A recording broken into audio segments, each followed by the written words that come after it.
باپ بیٹے کو دھوکہ دیتا ہے، ماں کو بیٹیاں بیٹی کو ماں دیتی ہے، خصوصی طور پہ بیوی کو خاوند اور خاوند کو بیوی، یہ کیوں اتنا زیادہ آج کل معاشرے کا حصہ بن چکا ہے؟ دو لفظی جملہ میں اس کا جواب دے دیتا ہوں۔ امام جلال الدین سیوطی نے فرمایا تھا 70% انسان کے اندر کردار روٹی کا ہوتا ہے۔ 70% انسان کے اندر کردار روٹی کا ہوتا ہے۔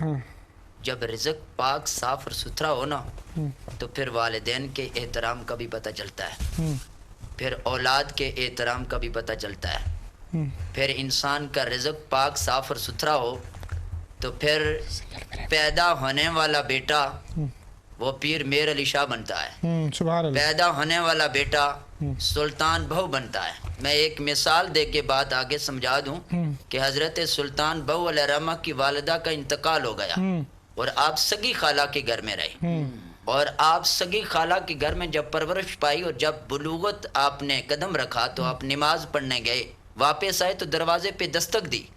جب دروازے پہ دستک دی تو خالہ باہر آئی، بھائی کیوں دستک دی، کون ہے؟ تو دیکھا حضرت سلطان بہو ہیں۔ کہا میرے گھر میں ادھر ہی رہتے ہو، دستک دینے کی ریزن کیا ہے، وجہ کیا ہے؟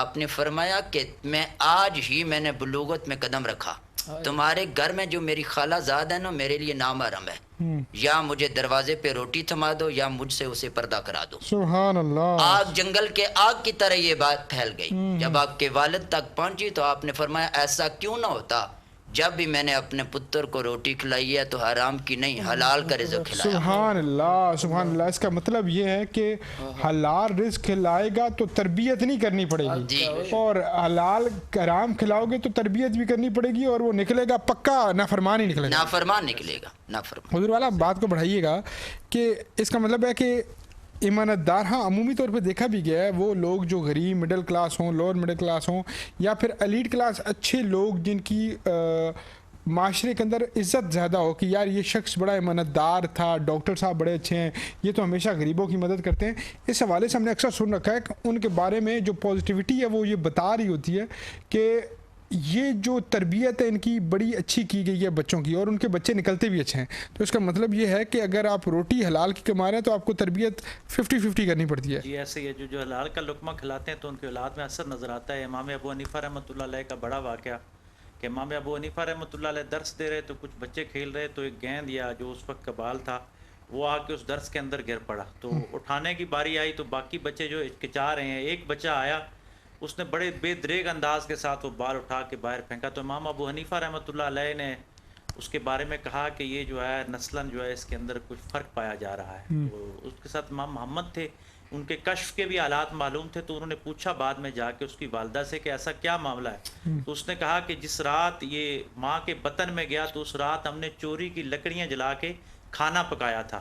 تو امام صاحب سے پوچھا، امام صاحب نے کہا بالکل ایسے ہی ہے، نسلاً نہیں بلکہ کسباً اس کی نطفے میں مسئلہ آ گیا، اس کی وجہ سے باقی بچے ہچکچا رہے تھے لیکن اس کے اندر ادب کا پہلو نہیں۔ سبحان اللہ۔ قائل الحسن دانیال، سبحان اللہ۔ حضور میری تو ساری سبحان اللہ۔ بہار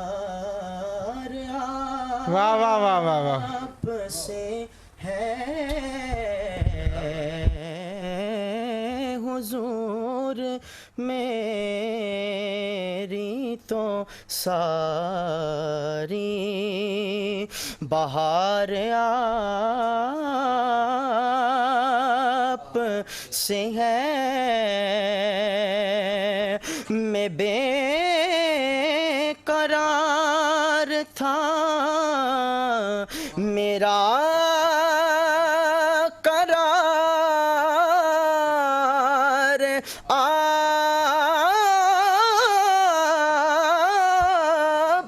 سے ہے حضور میری تو ساری بہار آپ سے ہے، کہاں وہ سے مدینہ، کہاں میری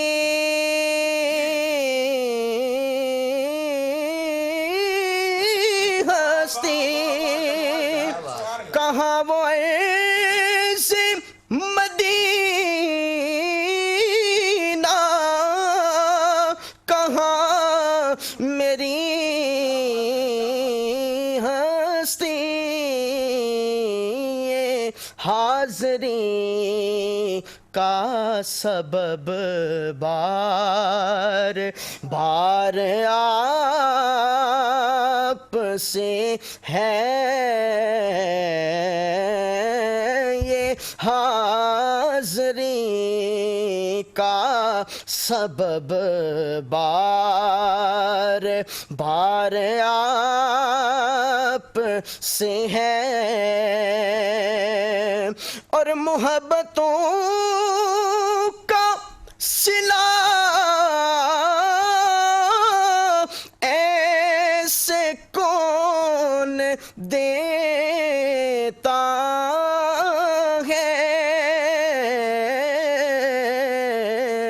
سنہری جالیوں میں یار غار آپ سے ہے سنہری جالیوں میں عمر فاروق آپ سے ہے میں بے قرار تھا میرا قرار آپ سے ہے حضور میری تو ساری سبحان اللہ سبحان اللہ سبحان اللہ. سلامت رہے سلامت رہے. حضور میری ساری بہار آپ سے ہے. ڈاکٹر صاحب کیا میسیج دیں گے, پیغام کیا دیں گے گفتگو کو سمیٹیں؟ پیغام کو اسی طریقے کے ساتھ اگر بڑھایا جائے کہ نسلیں جو ہیں وہ آپ کی ایمانداری کا ثبوت دیتی ہیں. اور میں صحابی رسول کا مختصر واقعہ کہ حضرت جبیر رضی اللہ تعالیٰ عنہ جو تھے مارکیٹ میں گئے تو ایک سواری لینی تھی اور جو سوار بیچ رہا تھا وہ بڑا مجبور تھا تو وہ 500 درم کا جو گھوڑا ہے وہ 100 درم میں دے رہا ہے. تو حضرت جبیر نے جب اس کا سودا دیا تو آپ نے فرمایا کہ تجھے اپنے گھوڑے کے خصائل معلوم نہیں ہے, اس کی قیمت تھوڑی بڑھا لو. وہ 200 درم پہ جاتا ہے, آپ کہتے نہیں قیمت بڑھاؤ. 300 درم 400 اور 500 درم پہ سودا طے ہوتا ہے.